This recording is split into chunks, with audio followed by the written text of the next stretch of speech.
Hi, thanks for choosing Diamond Car Mats. In this video, I'll show you how to install your car mats.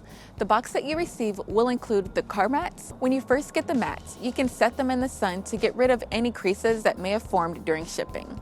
This step isn't necessary as the creases will fall out on their own over time. Before you install the mats, be sure to remove any other floor mats that were already in the car. Diamond car mats are made to order for each individual vehicle and can cause driving safety hazards if not properly used. First, let's install the driver's side mat. Find the correct mat by looking for the heel grip. Adjust the driver's seat all the way back and slide into place. If parts of the mat are sticking out, don't worry about that for now because we'll secure those loose edges with clips later. Next, repeat the same steps with the passenger side mat. To install the mats in the back seat, adjust the driver and passenger side seat all the way forward to show the maximum amount of floor space. The front mats may get bunched up, but we'll readjust it later. Next, place the mats across the floor and they should slide right in.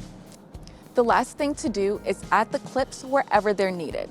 Each set of mats comes with several clips, but you won't need to use them all. Just place them in areas that need them.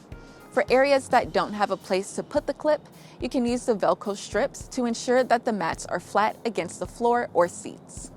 Now the installation of your car mats is complete. Thanks for choosing Diamond Car Mats.